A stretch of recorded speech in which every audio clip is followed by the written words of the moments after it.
नहीं पता था।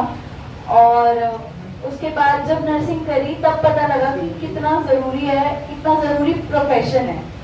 लेकिन फिर भी ऐसे ही लगता था कि यार ऐसे निकल जाएगी लाइफ, शायद 20-25 हज़ार की नौकरी, 20-25 भी ज़्यादा बोल रही हूँ, 15-20 हज़ार, और कई जगहों पे तो लाइक दिल्ली से बाहर तो 2-3 हज़ार में भी लोग जॉब करते हैं।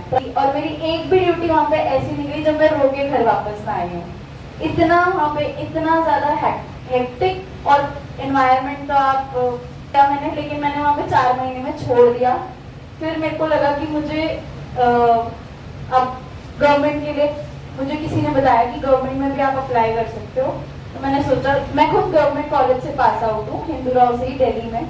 तो मैंने सोचा कि चलो आप गवर्नमेंट के लिए प्रिपेयर करते हैं। उस टाइम मेरी एक सीनियर थी, उन्होंने मुझे बताया इकॉन के बारे में। उनका भी जॉब लग चुका है, वो एम्स में ही है, और उन्होंने मुझे इकॉन के बारे में बताया।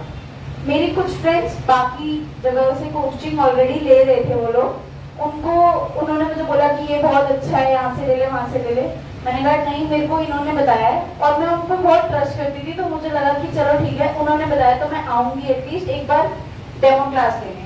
और जिस दिन हमने डेमो क्लास ली, उस दिन उपेंद्र सर ने हमें डेमो दिया था, और उनका डेमो देख के मुझे लगा कि बस हो गया, सिलेक्शन हो गया। क्योंकि सर ने ना बहुत रियलिटी चेक दे दिया हमें। मतलब हम जो चीजें एक्चुअली अपने दिमाग में सोचते हैं ना, सर ने वही साइकोलॉजी हमारे सामने रख दी कि बच्चे सोचते हैं आज पढ़ूंगा कल पढ़ूंगा, और होता भी यही है। हम जितना सोच के पढ़ाई स्टार्ट, स्पेशली मेरी आदत है कि मैं बहुत प्रोक्रेस्टिनेट करती हूँ, बहुत ज्यादा कल कल कल, लेकिन सर ने वो सबके तोड़ बता दिए कि कैसे कैसे उस चीज को ओवरकम करना। Thank you so much sir, thank you so much. शायद एक और नहीं होता तो मैं जिंदगी में कभी भी नहीं ये जॉब अचीव कर पाती। और it is not only about salary या फिर किसी और चीज के बारे में, ये एक खुद का होता है। क्योंकि नर्सिंग ऑफिसर्स को ना प्राइवेट में लिटरली, मतलब आई शुड नॉट से दिस, बट बहुत ही 4+ वर्कर्स से भी ज्यादा गंदा ट्रीटमेंट मिलता है। पेशेंट्स, डॉक्टर्स, फार्मासिस्ट, यहाँ तक कि 4+ वर्कर खुद हमें बोल देते हैं कि अरे सिस्टर ये काम कर दो, आपने अभी तक किया नहीं, 4+ वर्कर बोलते हैं। तो बहुत ज्यादा हर्टफुल होता है। और गवर्नमेंट में आपको सबको पता है कि गवर्नमेंट में कितना हम लोग प्रेस्टीज से काम कर सकते हैं। तो मुझे लगता है कि अगर आप लोग इकॉन में आए हो और कुछ एक्स्ट्रा करने की जरूरत नहीं है, ट्रस्ट मी, जितना सर ने बताया है उतना कर लोगे ना तो भी हो जाएगा। अगर मेरे जैसे डफर का हो सकता है तो आप लोगों का तो 100% हो सकता है। मतलब मेरे को अपने आप से 0 उम्मीद थी, और जब यहाँ पे थे तो तब भी मतलब मेरा इन्वॉल्वमेंट इतना ज्यादा नहीं था। मैं आप लोगों को एडवाइस करूंगी कि आप लोग सर के साथ इन्वॉल्वमेंट थोड़ा ज्यादा रखो, लाइक क्वेश्चंस पूछना एंड अपने डाउट्स क्लियर करना। मेरा इतना ज्यादा नहीं था, लेकिन अगर जितना सर ने बोला उतना भी कर लोगे ना, और सर तो इतने अच्छे हैं, वो आपको यहाँ से जाने के बाद का भी बताएंगे कि बाद में जाके क्या करना है। मतलब बाकी कोचिंग्स में कोचिंग हो गई खत्म, ठीक है, बैच खत्म, कोई नहीं आता आपको समझाने की बाद में क्या करना है। क्योंकि कोचिंग के टाइम पे एक शेड्यूल होता है, हम सुबह उठते हैं, आते हैं, अपना कोचिंग लेते हैं, फिर जाते हैं, फिर पढ़ते हैं। लेकिन जब कोचिंग खत्म होती है उसके बाद इस चीज को मेंटेन करना बहुत इंपॉर्टेंट होता है। और वो भी हमें सर ने बताया था कि ऐसे करना है, ऐसे करना है, वो आपको सर खुद बता देंगे, लेकिन जो सर बताएं बस उसे फॉलो कर लो, 120% आपका सिलेक्शन होगा। मतलब ये समझ लो मेरा हो सकता है तो तुम्हारा भी हो सकता है यार। बहुत ही ज्यादा डेडिकेटेड स्टडी जिसे बोलते हैं सर यहाँ पे देते हैं, और एक और से अच्छा कुछ भी नहीं है, बस यही बोलूँगी मैं तो।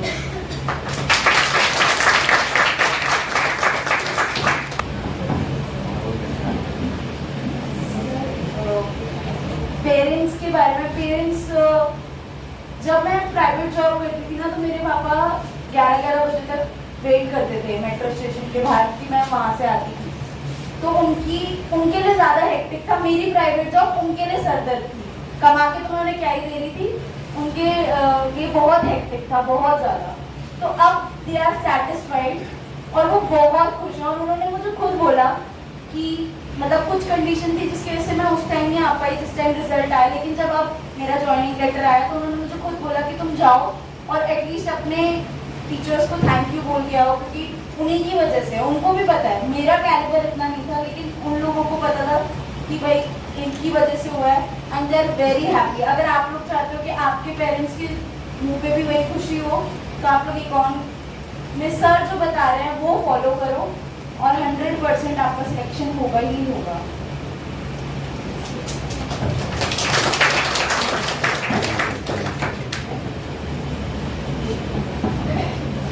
हेलो एवरीवन, मैं ज़्यादा नहीं बोलूँगा कि मैं तो बोलता ही रहता हूँ क्लास में।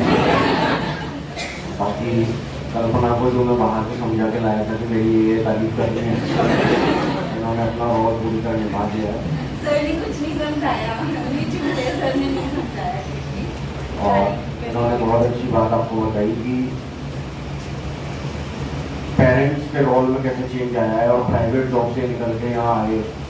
और ये बात बताना जरूरी था क्योंकि आप में से भी बहुत सारे बच्चे, मैंने हाथ भी खड़े करवाता हूँ हमेशा कि कौन कौन प्राइवेट जॉब करके आया, वो इसीलिए ताकि आप उनकी स्टोरी से कनेक्ट कर पा रहे होंगे डायरेक्टली कि हाँ ऐसा ही होता है।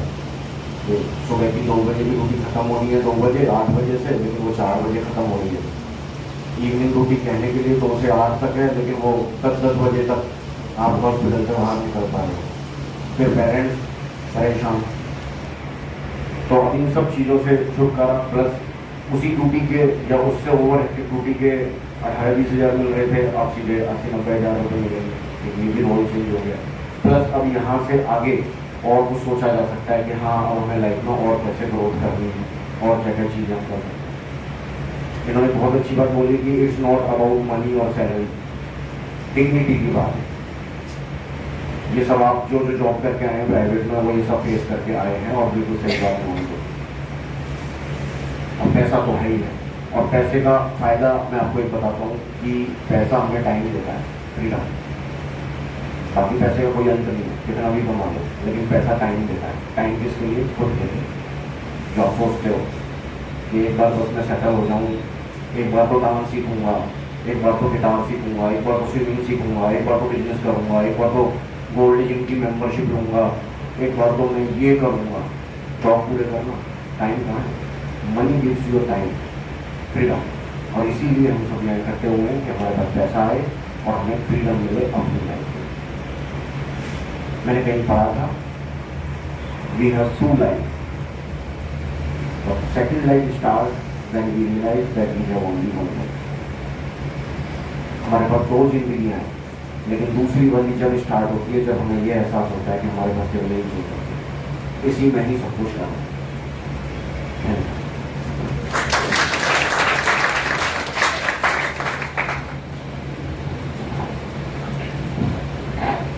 तो आप सब लोगों ने कल्पना को सुना और सर को भी सुना। देखो, सर ने भी सही बात बोली कि 2 जीवन है हमारे पास, लेकिन मैं इस बात को थोड़ा सा सरल कर देता हूँ कि जो 2 जीवन हमारे पास है, इनको हम कैसे डिफाइन कर सकते हैं। ये आप यहाँ से जाने के बाद जो डिफाइन करेंगे, उसका जो आपका तरीका होगा वो थोड़ा सा अलग होगा। कि एक जीवन अकाउंट ज्वाइन करने से पहले और एक जीवन अकाउंट ज्वाइन करने के बाद। अकाउंट ज्वाइन करने से पहले मैं क्या था मुझे खुद नहीं पता, और अकाउंट ज्वाइन करने के बाद जब मुझे सक्सेस मिल गई, उसके बाद में क्या हो गया ये मुझे खुद नहीं समझ आ रहा। कि मैं अकाउंट ज्वाइन करने से पहले क्या था, प्राइवेट में जा रहा था, दोस्तों के साथ मटरगस्ती कर रहा था, पहले कुछ सोचता ही नहीं था। जैसे मुझे जॉब मिली, पैसा आने लगा, सिलेक्शन हो गया, तो मुझे अपने आप एक रेस्पेक्ट मिलने लगी। जैसे मैं किसी रिलेशन में जाता हूँ, किसी पार्टी में जाता हूँ, किसी गेट टुगेदर में जाता हूँ, तो वहां पे सब लोग एक अलग ही टाइप दे रहे हैं, अलग ही रेस्पेक्ट मिल रही है। उसके बाद वाला जो जीवन है, तब सोचने में मजा लगता है कि हाँ यार, पहले तो सच में हम कुछ भी नहीं थे, अब थोड़ा सा हमें अपने अंदर इंप्रूवमेंट करने का, क्योंकि वो इंप्रूवमेंट आप में आपके पैसे की वजह से आया है। सर ने बोला कि पैसा आपको टाइम देता है, बात तो बिल्कुल सही है, क्योंकि जब आप सेलेक्ट हो जाते हैं, और एक कैलकुलेशन मैंने आपको बताई थी कि नर्सिंग ऑफिसर लखपति नहीं करोड़पति इंसान होता है। मैंने आपको बताया था कि जब पूरे जीवन में वो करोड़ों रुपए अर्न करता है, तो डेफिनेटली सिंपल सी बात है कि वो हमें बहुत सारा टाइम दे देता है। क्योंकि जिस पैसे को कमाने में जितना टाइम लगाते हैं, उससे कम टाइम में तो उससे ज्यादा पैसा मिल जाता है, तो उससे बड़ी बात हमारे लिए कुछ नहीं होती।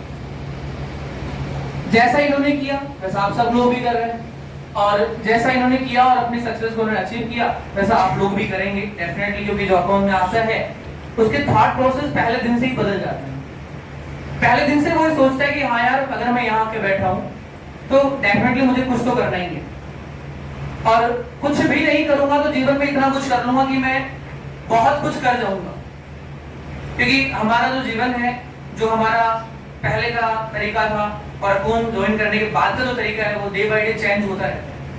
और इसका पूरा क्रेडिट मुझे लगता है कि अकाउंट की सारी फैकल्टी को जाता है, क्योंकि हर फैकल्टी अपने आप में यूनिक फैकल्टी, सारे टीचर अपने आप में यूनिक टीचर्स, और उन सभी टीचर से अगर आप एक एक पॉइंट भी अगर अपने जीवन में उतार लेते हैं, तो जो 15-16 लोगों की टीम है, उन सबके जीवन से एक अच्छी बातें अगर आप उतारते हैं, तो आपका जीवन अपने आप से 15-16 बहुत अच्छे पॉइंट अगर जुड़ जाते हैं, तो अपने आप बिहेवियर बदल जाता है।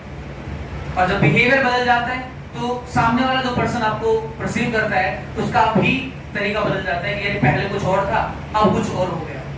और ये लाइन आपको सुनने को तब मिलेगी जब आपका सिलेक्शन हो जाएगा। उसके बाद आपके जब दोस्त आपको कॉल करेंगे तो आपको एक ही बात बोलेंगे कि तू पहले से बदल गया है, और फिर आपको बोलेंगे कि तेरे पास पैसा आने लगा। क्यों? क्योंकि अब हमारे पास थोड़ा टाइम हैक्टिक हो गया है, टाइम शेड्यूल्स हो गए हैं, और हम नहीं बदल रहे हैं, हमारा जीवन बदल रहा है। तो मुझे पूरी उम्मीद है आप सब लोगों से कि जैसे इन्होंने अपने कैरियर में बहुत अच्छा मुकाम किया, 89 रैंक लेके, और ऑल इंडिया 89 रैंक बहुत बड़ी बात होती है। टॉप 100 में आना, किसी भी एग्जाम के टॉप 100 में आना बहुत बड़ी बात है। और मैंने आपको बहुत अच्छे से समझाया था कि आप जब लोग किसी टॉपर्स बनने के लिए काम करते हैं, तो टॉप 100 में आप आके जरूर रुक जाते हैं, और टॉप 100 में अपने आप को पाना एक बहुत ही बड़ी बात है, क्योंकि हम तो ये सोच के आए थे कि सिलेक्शन हो जाए, वही हमारे लिए बहुत बड़ी बात है। और जहाँ सिलेक्शन की बात आती है, वहाँ सिलेक्शन ना होके बहुत बड़ी रैंक आपको मिल जाए, तो घर वालों के चेहरे पे बहुत अच्छी खुशी होती है। एक बात मैं आपको बता दूं, घर वाले खुशी को एक्सप्रेस नहीं करते, वो आपके सामने कभी नहीं बोलेंगे, स्पेशली फादर बॉयज के सामने कभी ये नहीं बोल सकते कि तूने बहुत अच्छा काम कर लिया। बॉयज के सामने पिताजी हमेशा एक ही बात बोलेंगे, तेरे जैसे बहुत लोगों ने कर लिया। लेकिन आपसे जब दूर रहेंगे तो वो अपने आप आपकी बातें बताते रहेंगे कि हाँ यार, मेरे लड़के ने ऐसा किया। मदर हमेशा बॉयज के सामने अपने आप को एक्सप्रेस कर देती हैं, लेकिन मदर्स अपने आप को गर्ल्स के सामने बहुत कम एक्सप्रेस करती हैं, और वो एक्सप्रेशन अपने जो निकालती हैं, वो अपने पड़ोस वाले आंटी या रिश्तेदार या जो भी मौसी ताई चाची जो भी होती हैं, उनके साथ अपने एक्सप्रेशन शेयर करती हैं। तो अच्छा लगता है उनको भी कि हाँ, आज हमारा बच्चा जो भी था अपने पैरों पे खड़ा हो गया। एक दो दिन तक हमारी जिम्मेदारी थी, अब वो अपना खुद इतना कैपेबल हो गया कि कुछ भी कर सकता है। तो इन्होंने जैसा किया वैसा आप लोग भी करेंगे। और जब कोई अकोनियन सेलेक्ट हो जाता है, तो अकोन उसको अपनी तरफ से एक ऐसा मोमेंटम जरूर देता है। ये हो सकता है वैसे ट्रॉफी जो है, इसका कुछ प्राइस हो, ये मेरे हाथ में है अभी, और ऐसा हम सोचते हैं कि इसका कुछ ना कुछ प्राइस होगा, 300, 400, 500 रुपए की ट्रॉफी बनी होगी। लेकिन मैं एक बात बता दूं कि कोई भी मोमेंट जो आपकी लाइफ में आता है, वो मोमेंट आपके लिए प्राइसलेस होता है, इसकी कोई प्राइस नहीं है। और ये हर अकोनियन का सपना है कि मेरे घर में एक ऐसी ट्रॉफी हो। इसके पीछे की स्टोरी बहुत अच्छी है, जैसे रोहित सर बताते हैं, बट अभी मैं बता रहा हूँ क्योंकि सर अभी है नहीं। ये जो ट्रॉफी है, वो आपके बीते हुए कल को आपको याद दिलाती है इन फ्यूचर, जब आप कहीं बैठे होकर अपने घर के अंदर, जब घर में आप बैठे होते हैं, आपकी फैमिली बढ़ जाती है, आपका लाइफ आगे प्रोग्रेस पे होता है, तो बालकनी में कहीं ना कहीं आप इसको रखते हैं, और बालकनी में आप बैठते हैं, इसको आप ड्रेसिंग रूम में और हॉल में कहीं अच्छे से लगा के रखते हैं। और जब बालकनी में बैठे बैठे आपकी नजर इस पे गिरती है, तो आपको याद आता है कि यार ये भी क्या दिन थे। ज्यादा स्टोरी याद नहीं आती, बस इतना याद आता है कि ये भी क्या दिन थे, और आपके चेहरे पे हल्के से मुस्कुराहट आ जाती है। और जैसे चेहरे पे मुस्कुराहट आती है, फैमिली कोई मेंबर पूछ लेते हैं कि आप कैसे मुस्कुरा रहे हो, क्या रीजन आपको मुस्कुराने का, तो फिर आप बताते हैं कि ये जो ट्रॉफी देख रहे हो जो रखी है शोकेस के अंदर, इसके पीछे की कहानी बहुत ही अजीब है, और उस टाइम मैंने बहुत स्ट्रगल किया था, तब जाके मुझे मिली, और उसकी बदौलत आज मैं बालकनी में बैठ के बहुत अच्छे से नज़ारे देख रहा हूँ और बहुत अच्छी लाइफ जी रहा हूँ। पूरी स्टोरी सर बहुत अच्छे से बताएंगे आपको इसके बारे में, और इसीलिए हमें बोलते हैं कि हर अपोनेंट के पास एक ऐसी ट्रॉफी होनी चाहिए जो आपके लिए प्राइजलेस है। और सबका सपना भी होगा कि ये ट्रॉफी मुझे मिले, और मैं भी वो दिन देखूं जिस दिन मैं बाहर बैठा हूं और मेरी नजर इस पे जाए, और मैं कभी सोचने में लगूं कि यार उस दिन मैंने बहुत मेहनत की थी, बहुत स्ट्रगल किया था, तब जाके मुझे मिली। तो आज ये मिलने आ रही है कल्पना को, हो सकता है नेक्स्ट नंबर आप में से किसी का हो, बट मैं यही बोलूंगा कि किसी एक का ना हो, सबका हो, क्योंकि सबको ये मिलना बहुत जरूरी है। और जिस दिन सबके पास ही होगी, मान के चलिए अपोनेंट के लिए सबसे बड़ा दिन वही होगा, क्योंकि हम चाहते हैं कि हर अपोनेंट के पास एक ऐसे ट्रॉफी हो, और वो दिन अब दूर नहीं जिस दिन आपको भी मिलने वाली हो। तो सर को बोलूंगा कि ट्रॉफी को दें।